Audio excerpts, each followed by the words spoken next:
Hey guys, I'm back with a new tutorial, and this one is a cake challenge piece. You know what that means. You need to stick around to the end of the video to see everybody else's entries. The brigadiers from my online cake community voted for the winning theme, Kawaii. This was the mood board I put together to work from, and as I was sitting and wondering which element I was going to focus on, I remembered my own doodles are very kawaii sort of style, so I decided to create this little bird based on one of my older doodles. If you like this style of drawing, all my different links are in the description box, including this one to my doodle Instagram page. But let's get right into it.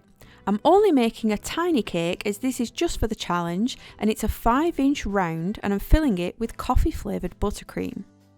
I've stacked it 5 layers high, which is only one more layer than my usual height of cake tier. I haven't put as much filling in the top one as I know I'm going to be trimming most of that off. We want to round it out and give him a little round head and a chubby little body. I'm just marking in halfway where his head will stop and his body will start. I'm just sawing in with my bread knife and then cutting upwards to the line to pull out a little V-wedge sort of shape. I'm then just going in deeper so we have a clear definition of what's head and what's body.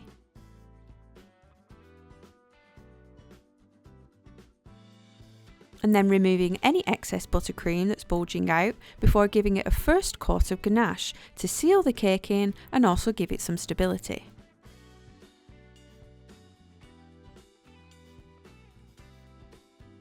Don't forget to run your spatula or your scraper around that middle section to keep it defined. I'm just taking my acetate smoother as this is great for smoothing on ganache around curved shapes.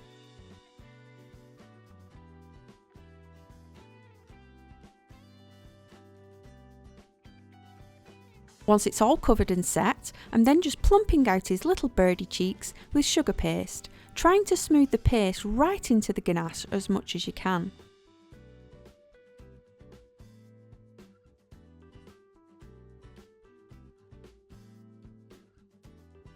I then rolled out a big large piece of yellow paste and I'm concentrating on making the front look good and then smoothing it around the cheeks. I knew I wasn't going to be able to get all the pleats out of this one because this yellow is quite soft to work with, so I decided to concentrate on the front and then pull some of the larger pleats to the back where I could then merge them and cut them off. I'm just pulling the pleats towards the back, pressing them where they join and then trimming it off bit by bit. I'm just taking off the bulk first so I can then see where I can get in a bit closer and start smoothing it out.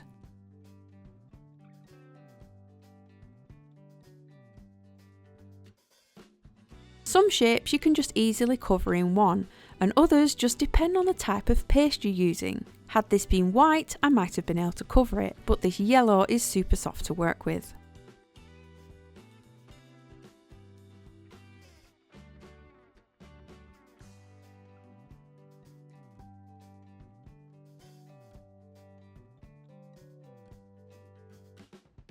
For smoothing out spheres, a little ball of paste squashed into your fingers makes a brilliant custom smoother.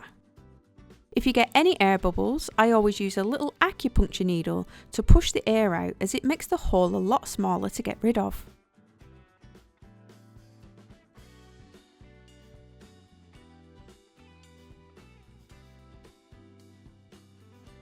I'm then just using a smoother, or you can use a scraper, to push that paste right underneath and trim off the excess.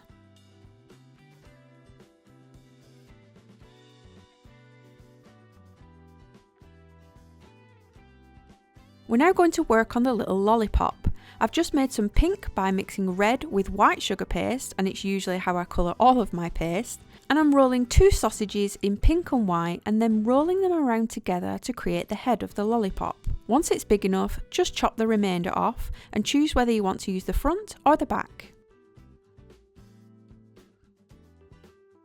I've then just got a cake pop stick, which I'm dampening at the top, and then holding your lollipop, keep your thumb in the centre and twist and push the stick up inside. You'll be able to feel it working its way up, so you can try and keep it in the centre. I'm then covering the board using the toilet seat method. As always, the full tutorial is linked in the description box if you want a more detailed and in-depth look at this technique. But as you can see, it finishes the board off nicely. Now this is where you watch me make a massive mistake.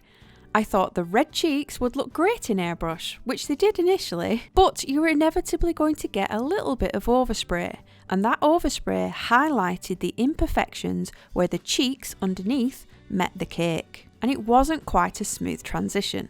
As you can see, it's starting to highlight not just the cheek itself, but where it meets, and I stood back and realised I have just ruined the entire thing.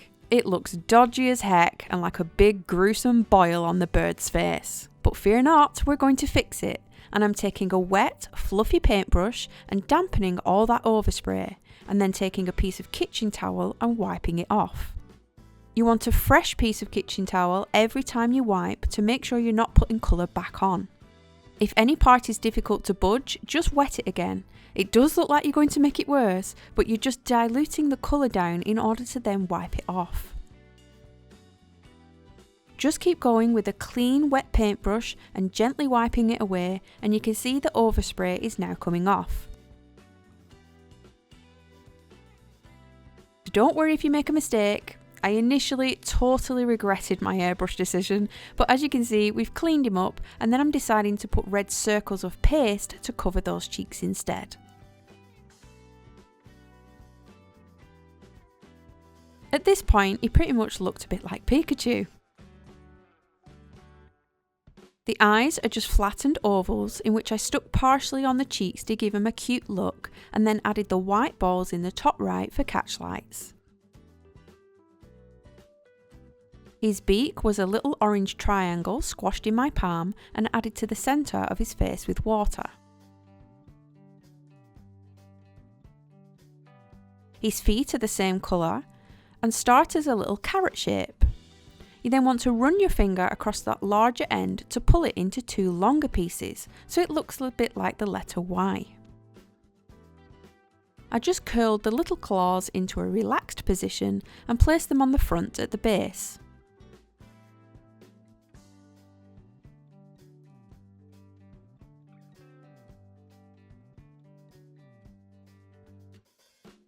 His tail was a large flattened cone, with the rounded area chopped flat and two lines scored down the centre, which was just stuck around the back with water. As he's a little cockatiel, they always have a little cute hair spike, so I've stuck one larger to one smaller spike and then trimmed them flat at an angle. These are just stuck near the back of the head with water.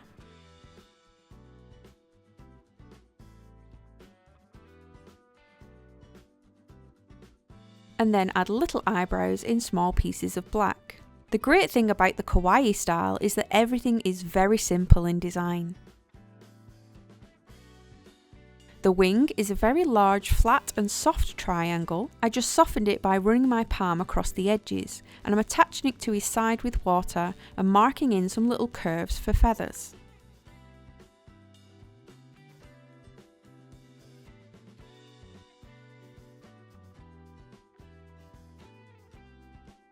His other wing is exactly the same shape, and I'm just holding it up to see where I want to put the lollipop.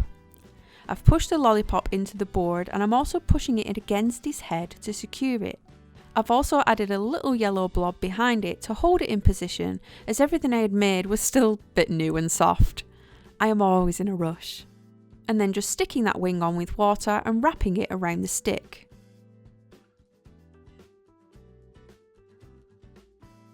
And that's it, it's all done. A super cute, chubby bird holding his little lollipop. If you head over to my Instagram, you'll see me cut this little dude, and we ended up with 25 chunks of cake and plenty of scrappy leftovers for the people who love the ganache and the sugar paste. It was only a 5-inch little cake. I'll just remind you again of what the mood board looks like. We have lots of entries from the Brigadiers this time round. And as this is a themed challenge, it's open to all types of crafts that the Brigadiers may choose. So keep in mind, some of these will be cake, some of them will be toppers, and some of them will be other types of crafts, such as digital drawings, acrylic pieces, and heck, you could even enter a flower arrangement if somebody wanted to give that a go. We encourage all sorts of skills in the Brigade. As long as it fires up your creative mojo, then we call that a win. So don't forget to vote for your favourite in the comments below, and let me know what you think this little dude should be called. Thanks guys, see you soon!